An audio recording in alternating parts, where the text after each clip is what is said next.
when you send your DNA to a direct-to-consumer ancestry testing company, you might get back an answer like, you're 15% Irish, and you're 30% Nigerian, and you're 20% South Asian, or something like this. And what you're being told is an answer that's related to a very specific moment in time. But if you ask a question about another time, 80,000 years ago, you could ask another question: what are your ancestral components? And the thing that just comes clear from ancient DNA is that the people who lived in any one place 1,000 years ago or 5,000 years ago are almost never directly ancestral to the people who live in that place today. My name's David Reich. I'm a geneticist at Harvard University, and I work on learning about the past and the future using DNA extracted from ancient human remains. Part 1. How Ancient DNA Re-Explains the World. Chapter 1. The Founding of a New Field. Ancient DNA is really a remarkable technology. There was no data of any real meaning before 2010. And at that time, we simply could not look at DNA from the bones of people who lived in the past and compare them to each other and people who live today. So really all we could do was to speculate about how people who lived at any one place in the past related to other people and to people today. And there was a reasonable set of hypotheses that people had about the history of our species and how it spread around the world. And that hypothesis was to a large extent based on the idea that people spread in a simple way, moving from one place to the other out of an origin in Africa, maybe 50 or 60 or 70,000 years ago, spread to different parts of Eurasia and eventually to Australia and to the Americas. And once people got to a place, people pretty much stayed there without much change afterward. So then after 2010, it became possible to lift the veil on the data and see whether that was true. And what was really amazing was every time we got data from a place that we haven't seen, the results were surprising and new and different from what we expected, different from what I expected, the biases I had coming into this work. In 2007, it had just become cheap enough to generate genome-scale data from lots of people living today. Today, this is routine, but at the time, it had just the price threshold had just been crossed, and it made it possible to do this. So we were very excited to be also just studying how people today related to each other.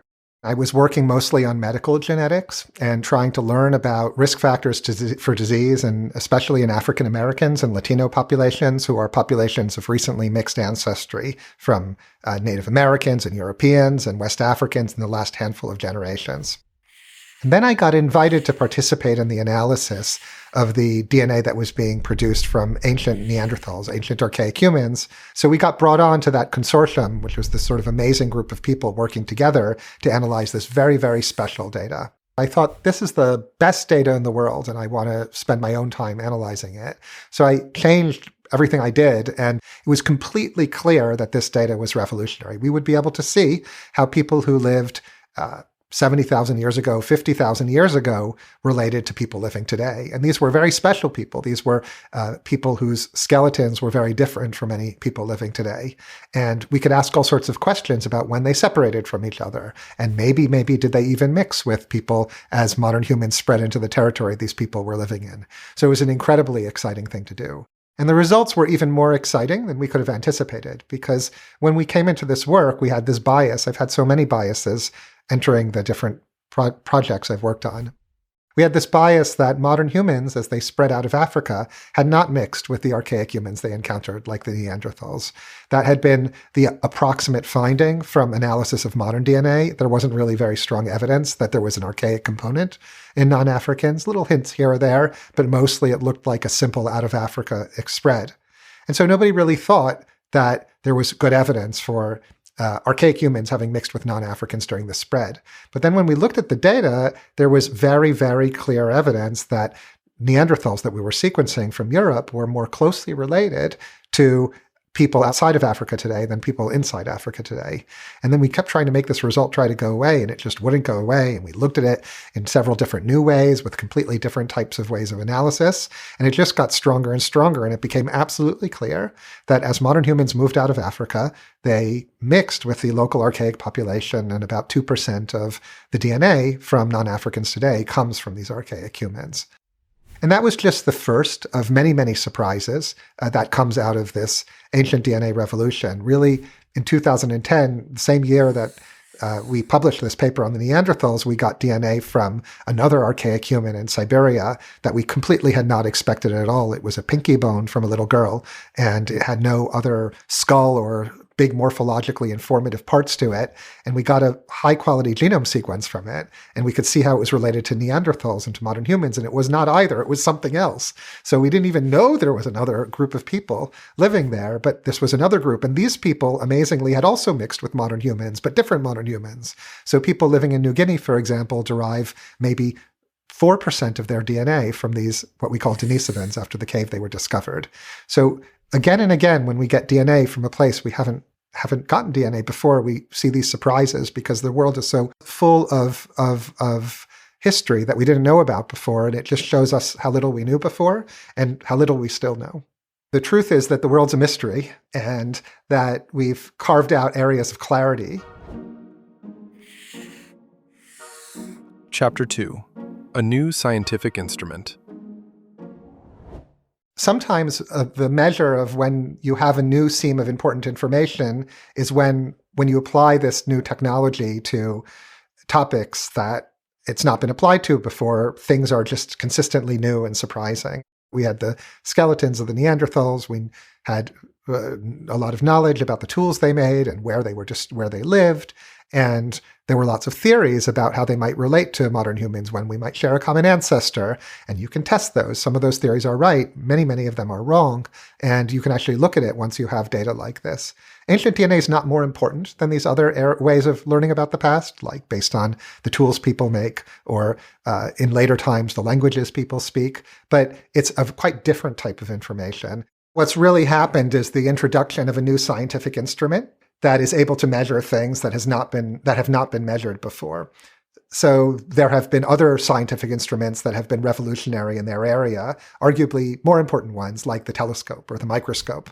So when the telescope was first invented and people peered through it, they could see planets around Jupiter, right? Or with the microscope, you can see whole worlds of microorganisms you didn't even know about before, that were not even envisioned before. All these tiny creatures of like protists and fungi and all of these things with amazing structures that were not even envisioned in people's philosophies and imagination.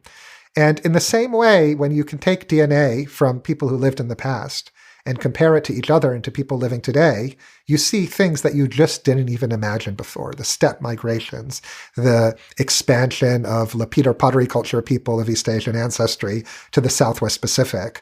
Every time we get DNA from Africa from more than 3,000 years ago, it's a huge surprise. You look in Malawi and South Central Africa, the people there 3,000 years ago, nothing like the people there today. They're a population that simply doesn't exist anymore. You look in Cameroon, which is supposed to be the homeland of the people who speak Bantu languages, which are spoken in the Congo area or in much of East Africa or related to the languages that live in much of the West Africa. And you would think, oh, this is just going to look like Nigerians or something, because that's what it should look like, given that Nigerians look like most Kenyans and look like most people from Zimbabwe. But no, it's like a completely different population that we didn't know about before. This amazing study just came out from Libya of people who lived about 7,000 years ago in the Sahara, a completely different population that we didn't know about before. So every time we get data, it's just surprising. So we developed a whole set of statistical techniques to try to interpret this data. We applied these tests to look at the Neanderthals and the modern humans and the Denisovans and to try to understand how they might have mixed to form people living today. So it was a combination of the statistical techniques to get clear interpretation from these patterns of genetic data and this amazing new data, both from modern people and even more from ancient people. So it became clear that it would be possible to obtain super high resolution information for how people relate to each other and to people in the past, and that it was only now becoming possible to do that, and the results were not what was expected before. What happened then was, I think I became very, very interested in trying to wed these two areas, studies of people living today and studying of ancient DNA. And the people who were leading this work in the world were not really applying these methodologies at all to people living in the last 20,000 or 15,000 years. But the last 10 or 15 or 5,000 years is when the world got to be the way it is today, when all the languages diversified, when the cultural variation that you see appears. And so you can look at diverse people around the world today and try to understand how that all comes together. And so I completely retooled my laboratory. We started with a mammoth that had been dredged up in Hurricane Sandy on the ocean floor off Cape Cod so that we didn't contaminate it with human DNA and see if we could extract DNA from a mammoth tooth that had been dredged up. And then we started looking at our first human DNA, and we started working with a colleague, David Anthony, who is an archaeologist and an amateur linguist who had become interested in asking how it is that the languages that are spoken across a wide swath of Eurasia come to be so related to each other. Languages like Sanskrit, Indic, Iranian languages, English, which is a Germanic language, Italic, like Latin, languages like Celtic, like Gaelic in Ireland and Armenian in the Caucasus, languages that are now no longer spoken, like Tocharian, that was in eastern China, or Xinjiang, or Hittite in what's now Turkey, in the Anatolian, how it is that these languages came to be so closely related. So he had a theory, which was that this might be related to people who lived in the steppes north of the Caspian Sea, a steppe culture called the Yamnaya, who are the first people to take wheeled vehicles, using wheels that had just been invented, out onto the open steppe lands. He had an idea that they might be important in the spread of Indo-European languages. So we sequenced some bones from the Yamnaya and from their successor cultures, and also some bones from Germany, from a series of samples that we had covering the same time period, to see whether the Yamnaya might have had an impact on the history of these people. And we got this incredible result from this data. So the incredible result was that the Yamnaya had this very distinctive ancestry that is a cocktail of very distinctive, genetically recognizable components that are similar to what you see in Europeans today, but somehow more extreme. And when you look at the farmers who lived in Europe before 5,000 years ago, for example, in Germany or Hungary, they don't have this type of ancestry you see in the Yamnaya. And then after 5,000 years, it's everywhere. So it's very clear that the Yamnaya spread, powered by whatever technological innovations they have. They spread, we see archaeologically, they spread all the way from Hungary in the west to Mongolia in the east. And then somehow, even though the Yamnaya themselves don't spread, people who descend from them through cultural mixing and genetic mixing spread further. And we see after about 4,800, 4,700, 4,600 years ago, this Yamnaya ancestry appearing in each place in Europe. So we see it appearing in Germany at about this time, and it's about 3/4 of people's ancestry. It gets to Great Britain a little bit about 4,500 years ago. The first big stones at Stonehenge go up. And then within 50 or 100 years, the previous population is almost gone, and it's displaced by people with ancestry from the east. It's a huge genetic impact. There was an idea that I think was common or prevalent in archaeology that once the first farmers came to Europe, it would have been very difficult for anyone new to make an impact. There were linguists who thought that maybe the steppe was a reasonable place for the Indo-European languages to have spread for reasons related to language and the sharing of words based on corresponding to technologies that would have only been invented, for example, 5,500 or 6,000 years ago. But people mostly thought that there could not have been a big spread from the steppe, because how could pastoralists herding sheep and cattle make a huge impact demographically on a densely settled farming area like Europe was after 5,000 years ago? But they did.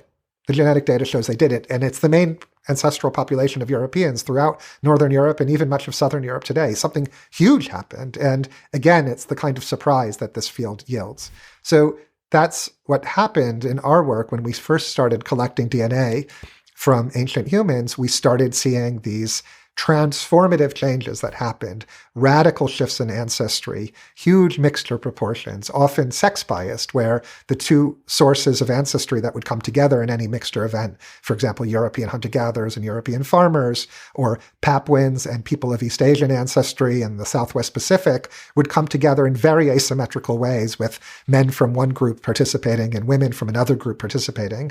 And this is telling you about events in the past. These were disruptive events. These were events that completely changed the people who lived in different places in the past, and often were much more extreme or different from or completely unexpected compared to what people thought about before. And so what this has produced is an amazing dialogue between genetics, which provides this unambiguous information about what happened in the past, and archaeology and sometimes linguistics, which provide other sorts of information. And it forces a new way of talking and discussing and thinking about these events in the past, and also gives us some kind of humility, I think, about the extent to which we can know what happened in the past. Because if you expose our understanding of, for example, what happened in the Southwest Pacific, or what happens in 3,000 years ago or 2,500 years ago, what happened in Europe 5,000 years ago or 4,000 years ago, what happened with archaic humans 40 or 50,000 years ago, if you expose it to a new type of information and it's so shocking, what does that mean if we use the new type of information that we don't have at all yet, right? Like, what if we could get a new type of information? A guess would be that it would also be very surprising.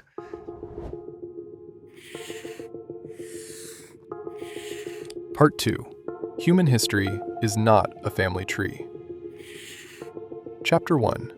A braided trellis.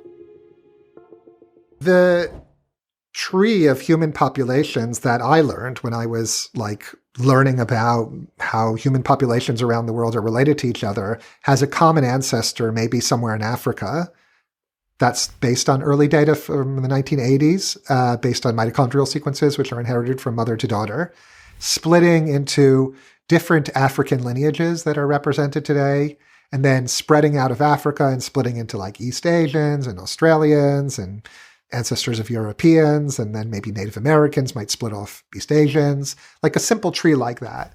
And that corresponds to an idea that as people move around, they split, they don't remix, and they settle in different places around the world. But the truth is, from genetic data, that in every one of the places I mentioned, all of those groups are profoundly mixed, of multiple very divergent groups. So the truth is not a simple splitting from a common ancestor, but a kind of braided trellis going back into the past.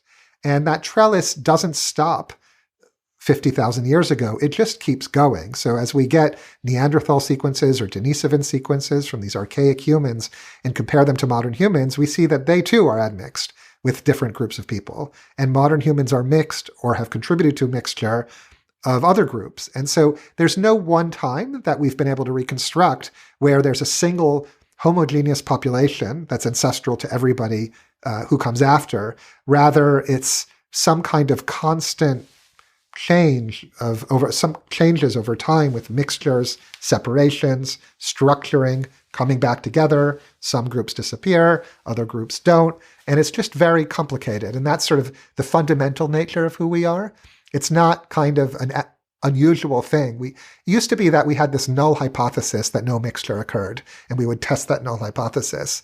And that is almost a silly null hypothesis at this point, because everybody is mixed. Nobody is pure.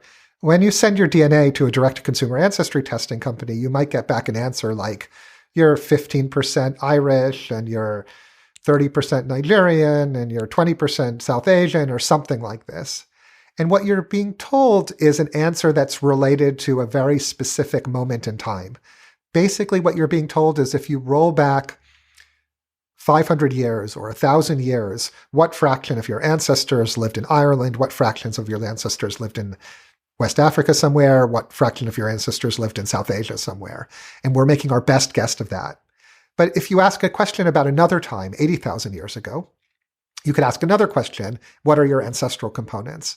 And there, it would not be in those particular places because those people have moved so much. But there, the question will be, what fraction of your ancestors, if you're a non-African person, will live in Europe because they're Neanderthals? What fraction of your ancestors will live in sub-Saharan Africa because they're from the African population that expands out of Africa around that time? So it's a matter of what time in the past you're talking about. But the way I think about it is back in time. And if you look at any one person today, you can look at all your genealogical ancestors. I have 2 parents. They have 2 parents, so I have 4 great-grandparents, 8 great-great-grandparents, 16, 32, 64, 128, 256, 512, etc. It gets pretty big pretty fast. And at any time depth of number of generations back in the past, you can ask what fraction of them lived here, what fraction of them lived there. And the thing that just comes clear from ancient DNA is that the people who lived in any one place 1,000 years ago or 5,000 years ago are almost never directly ancestral to the people who live in that place today. So the strategy used by these direct-to-consumer ancestry and testing companies of using modern-day Irish as surrogates for who lived in Ireland in the past, maybe that works in the last 1,000 years, but it's not even going to really work very well 2,500 years ago or 3,000 years ago, because there's just too much mixing and migration. And if you look at the genetic data, what you see is there are periods of continuity where populations descend from the previous groups, but it's interpolated and separate and every few hundred years or few thousand years by profound disruptions. I'll give you one place where we know this particularly intensely, which is the island of Great Britain. In Britain, the whole island is cleared of people by the last glacial maximum. So that's between 25,000 to 19,000 years ago. Then the glaciers begin to melt.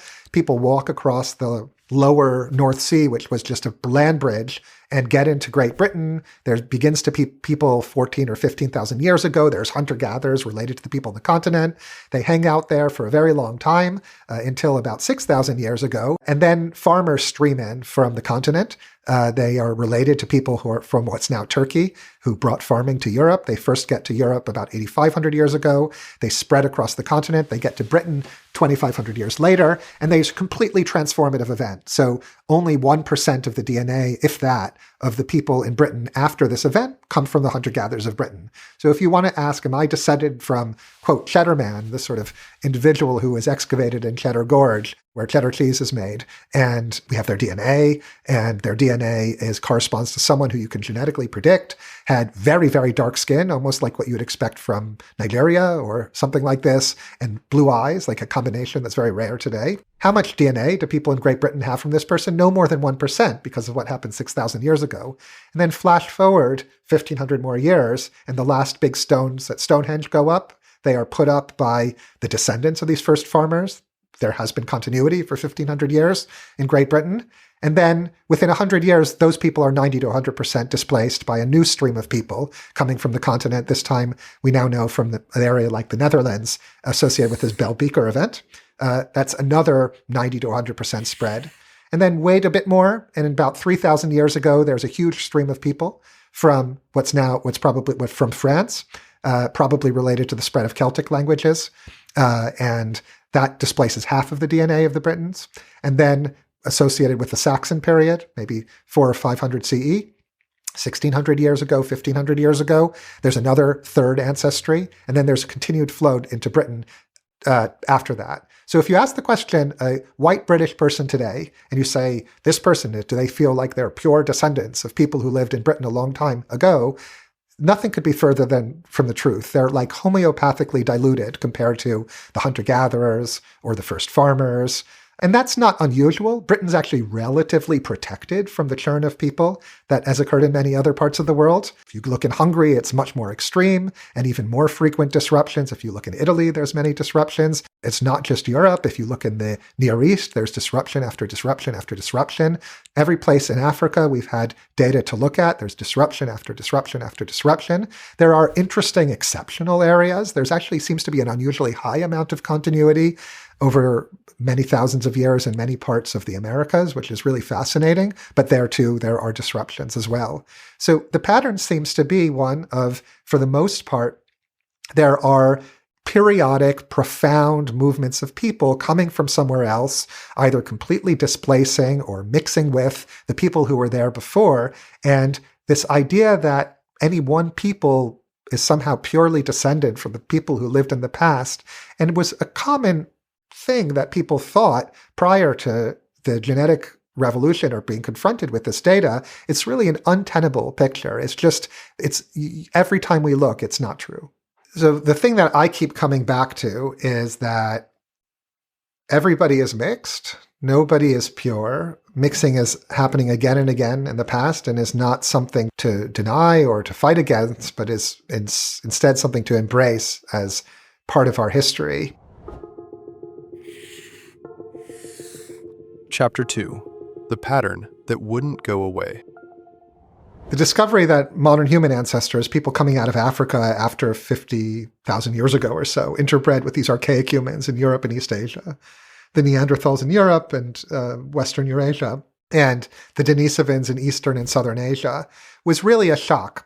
So it was a shock because I was part of the group of geneticists as a graduate student and in the community I grew up in that had established this out-of-Africa orthodoxy, that all people outside of Africa descend from a small group of non-Africans who then spread around the world, didn't mix with the archaic humans are there, but displaced them and spread to all the different corners of Eurasia and the Americas and Australia.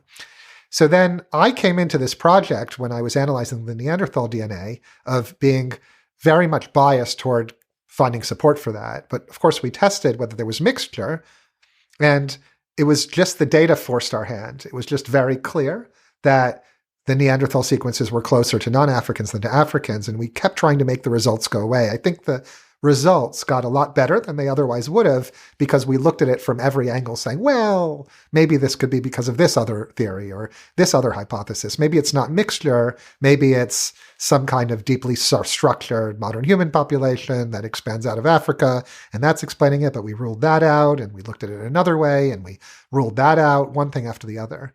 And then, we got this real sucker punch with the Denisovans, and you look at it and, bang, it's related in a special way to people from New Guinea on the other side of the world, right? A very tropical area, even though this bone is found in Siberia. And what's that about? And you sort of are confronted with this data and you say, I don't know anything anymore, right? The world is full of secrets about the past and how people are related to each other. And all my presuppositions and all my biases are probably wrong, because every time we get data from somewhere that we didn't have data from before, we turn out to be shown to be wrong. And then the subsequent data just kept showing example after example after that.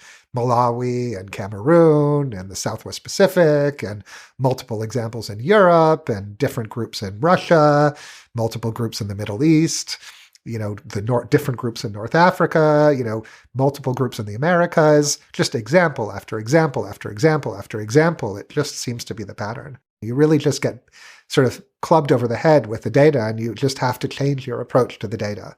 The pattern that we found in each case when we get a new ancient genome sequence is that you get a DNA sequence and you position it relative to the other sequences you have, other ancient sequences, but also modern sequences.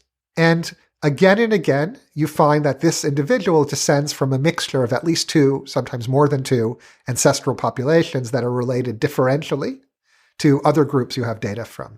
So when it's the case that every time you collect new data, you find evidence that this group is mixed, the inevitable conclusion from induction is that everybody's mixed, at every time depth.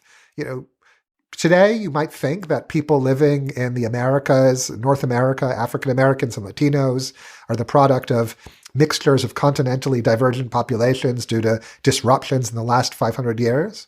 And I'd be the last person to say that the last 500 years have not been disruptive. But actually, there's been disruptive periods in the past which brought together equally different groups of people. And this has occurred several thousand years ago in the history of Europe and several thousand years ago in the history of South Asia. And at each place, very profoundly disruptive. It's not so unusual from that perspective. So once you see example after example and example after mixture, you realize that at some time depth, that's just occurring all the time.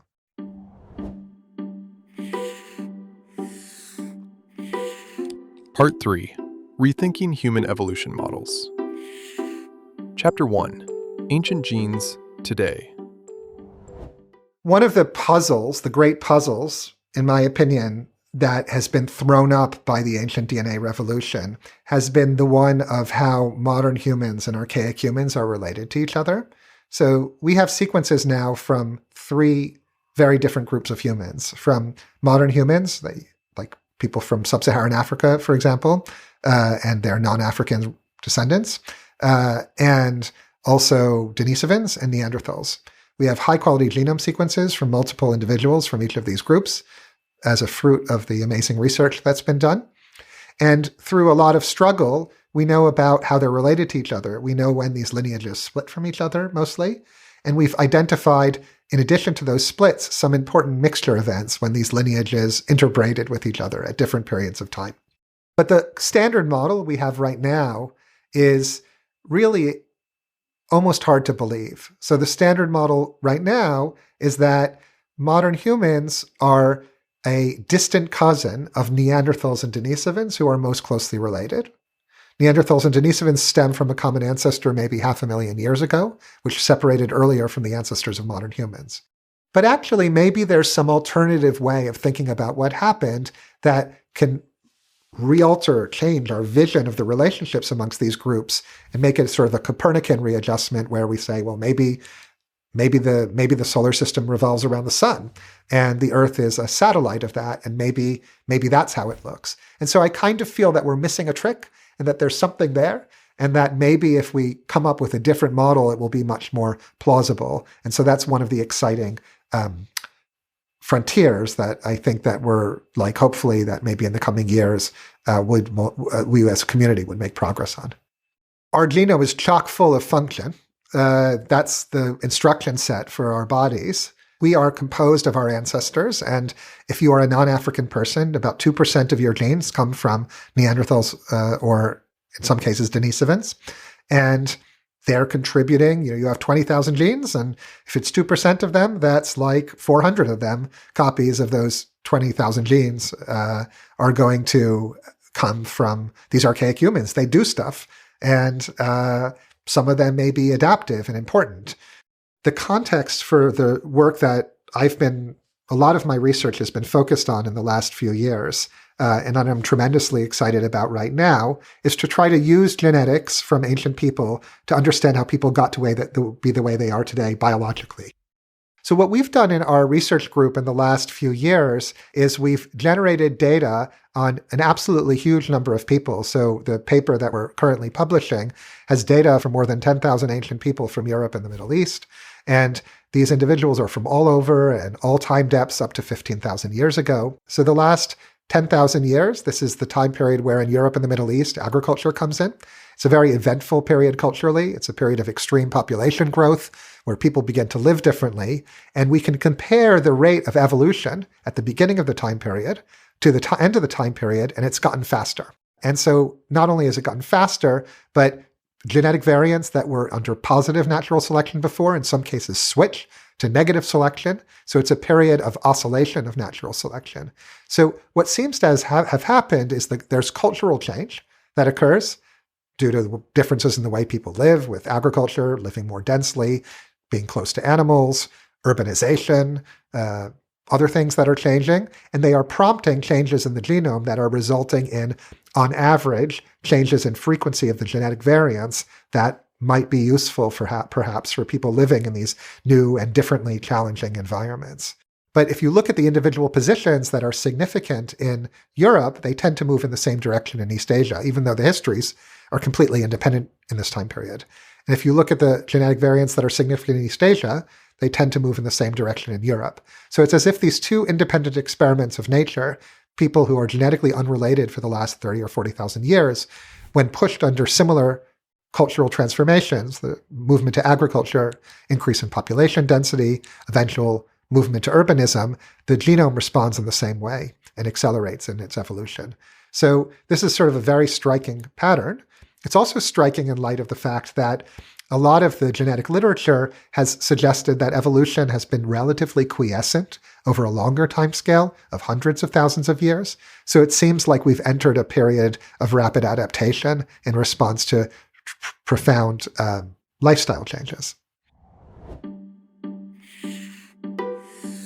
Chapter 2. The Genome in Motion.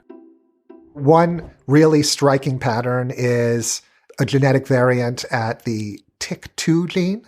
This is the strongest known risk factor for clinically severe tuberculosis. It occurs at a few percent frequency in Europeans today. But if you look at the genetic data, maybe 6,000 or 8,000 years ago, it was nearly 0%. It almost wasn't there. And then it rockets up to 9% or so in our data set at about 3,000 years ago under clear positive selection. And then it does a U-turn and it rockets down to 3%, clearly under negative selection. So something, maybe exposure to tuberculosis as it became endemic, might have caused it to decrease in frequency. And then something before that, some other potentially immune-related trait, made it increase in frequency. So this is an example of an individual variant whose function we know a lot about. There's also traits that we know about because there have been genome-wide association studies where tens or hundreds of thousands of people, or sometimes even millions of people, have been measured for a trait, like, for example, risk for bipolar disease or manic depressive disorder. And people know what genetic variants make people more or less susceptible to these traits. There might be hundreds or thousands of individual genetic changes that, measured in hundreds of thousands of people, we know have a little incremental effect on the risk for this trait. And if you put them all together, you get a moderately good predictor for this trait genetically. Better, for example, than knowing whether your sibling has the disease, for example. Or better, for example, than knowing your socioeconomic sort of situation in life. So what we can do is we can take this genetic predictor of risk for bipolar disease and ask whether it's shifted over time in a way that's too systematic to be due to natural selection. So that's the test we implemented. And for bipolar disease, we see there has been a downshift over time in the genetically predicted risk for bipolar disease by a huge amount, about 1 standard deviation almost, on the scale of modern genetic variation, which is a lot.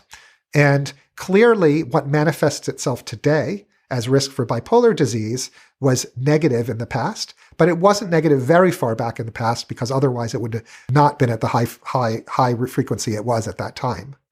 Now, what was being selected is not obvious, but some genetic propensity to this has been under selection over time and has shifted radically over time. So that's one of about 100 complex traits that we know about through genome-wide association studies, whose change over time is very statistically significant and that we can watch evolve in this way.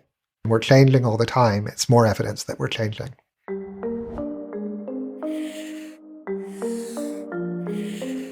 Part 4.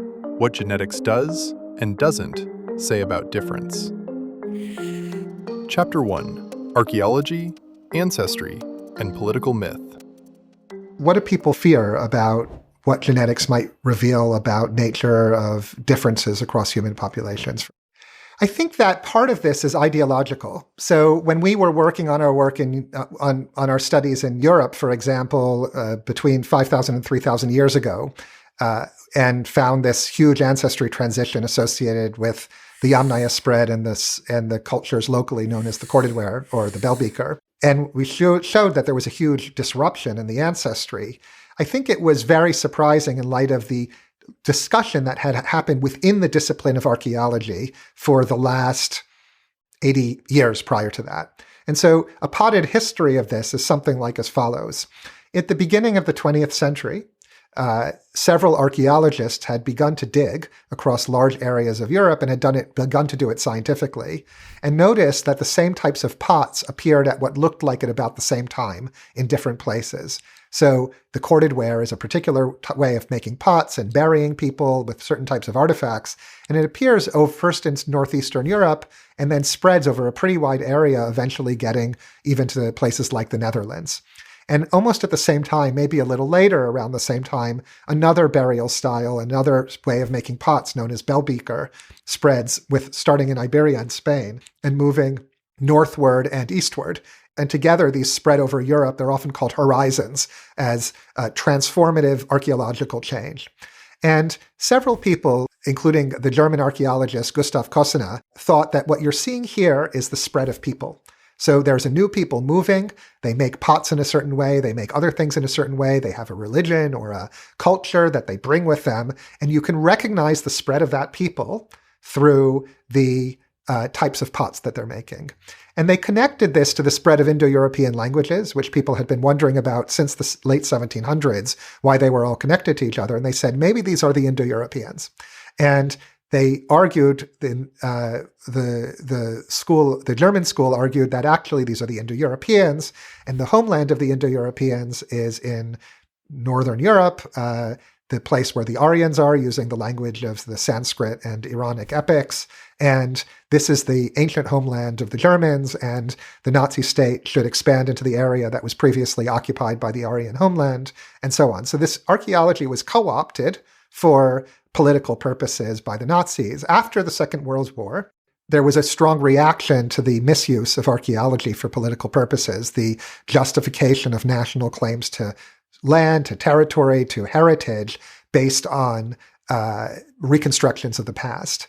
And archaeologists challenged the logic that had been used to argue that these horizons and similarities of pots corresponded to movements of people. They pointed out reasonably that people could copy from each other. For example, if you have a cell phone and you're in Korea, doesn't mean that you descend genetically or closely related genetically to the people in California who first started developing smartphones. The truth is that genetics is an important predictor of how people differ from each other. I think that it's something that scientists are, in general, scared to talk about. They want to just not talk about the nature of differences across groups of people or groups of individuals because it's such an anxiety-provoking topic. But in the species that we live in, there's so much variability across individuals that there is no sameness. I wish we were all the same.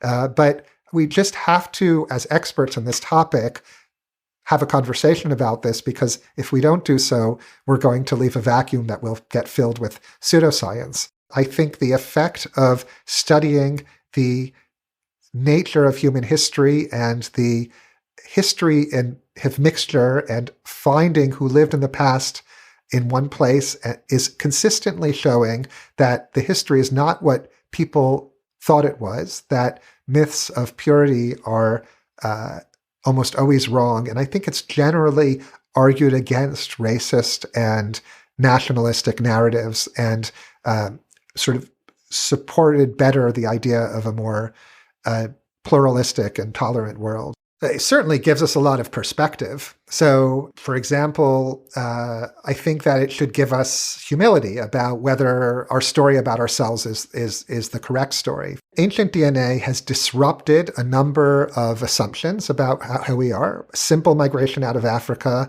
displacing the archaic humans who were there, that's out the door now.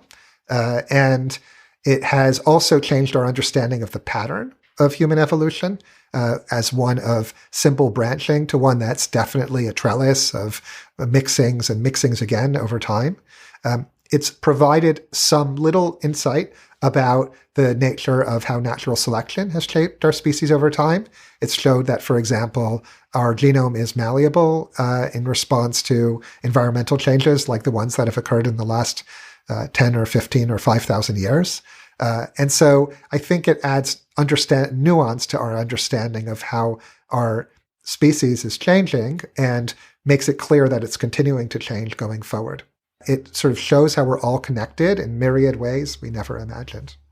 I think the things that have been amazing about this field has been the discovery of DNA from archaic humans, including from archaic humans we didn't even know existed before, like Denisovans, who mixed with each other and with modern humans in ways we didn't know about before, which really changes our understanding of the relationship of modern to archaic humans. So that's been like revolutionary in terms of our understanding of our origins. Another thing has been the ability to learn about how the hunter-gatherers of each region in the world today relate to people today, and to realize that it's almost always the case that people who are hunter-gatherers in each region are not the primary ancestors of the people who live in the same region. And even the first farmers are rarely the direct ancestors of the people who live in each place today. That is, the past is really, as the cliche goes, an undiscovered country and is profoundly different from the one we live in today. And we can't guess at it without actually having real data about it from the perspective of how those people relate to people today. So I think that's been another big picture result. Another big picture result has been that sex-biased mixture with men and women from different groups participating radically differently in some of these mixture events is pretty common in the past. What this means, we don't know. in some cases, it's evidence of probably extreme unhappiness and displacement. So one of the examples that we know from prehistory is in Spain, about 4,000 to 4,500 years ago, there's a movement of these steppe pastoralist-derived people into Spain. It's about 40% of the ancestry gets displaced by people coming from the East, but 100% of the Y chromosomes come from the East. These are translated, so which means that the local men completely fail to reproduce. So this must be a very disruptive event for the local men in Spain 4 to 4,500 years ago. What happened? We don't know. But you can actually see from these processes a lot about inequality in the past and about different participation of different groups of people in events in the past. So that's been another thing that we learn about. We learn about sort of whole patterns of living in the past that were not vivid before and that we really couldn't appreciate before. Chapter 2. How is this useful? I had an experience, I think in the 2000s, when I was giving a talk to a class for undergraduates at MIT. And I gave this talk about, I think, human-chimpanzee evolution. So I had published this paper, which remains my favorite paper that I've ever published to date, in 2006, that compared human and chimpanzee and gorilla genome sequences that had just become available. These are our closest relatives. And also to the orangutan sequence, which is the next closest, and found evidence that the human and chimpanzee lineages initially separated, maybe 5 to 7 million years ago, and then remained separate for a long time, and then remixed before finally separating again. So, and that either humans or chimpanzees are the result of this major hybridization event. And I continue to think that the evidence for this is very powerful. In fact, it's even more powerful now than it was in the past. So I was sort of excitedly telling this class at MIT this story and the evidence for it and trying to convince them that they should be convinced by the evidence. And this woman, undergraduate at the front, just looked me in the face at the end and say, "How is this useful to me in the future?" And I was like, I just didn't have a good answer.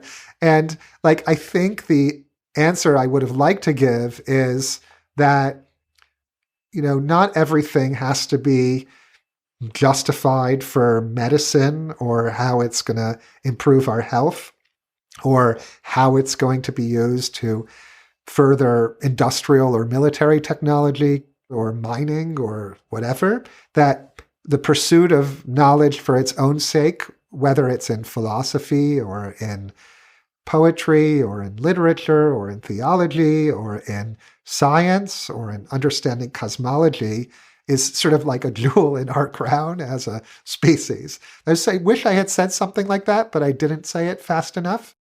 Sometimes there's value to these things and something that you do is useful. Probably this work we're doing, probably the work that my research group will pay for itself in terms of its medical application because of this natural selection work. Because actually, as you learn over time about how genetic variants change over time, it's telling you about how the risk factors to disease got to be the way they are today. And it's already clear this has relevance for understanding that. So by itself, that probably justifies that. But that's kind of like saying that the reason we should go to the moon is to have space ice cream or whatever it is and freeze drying or something like this. Like there should be some value in the world to just learning about things for their own sake without trying to have some kind of utilitarian justification for it. I think that in the end, this pursuit of knowledge for its own sake has spin-offs. And, probably my own training is that I trained in a medical genetics laboratory for part of my training. And I think it's a reflex to try to make things relevant to medicine. So I don't even think I'll be able to get away with not somehow making the connections to medical genetics and medical research. But I don't think I should need to do that. I think that some of this work is just interesting in its own right, and it's important. And it certainly has social resonance. I think it forces people to think in new ways and rethink their prejudices, and maybe that's a fundamentally good thing.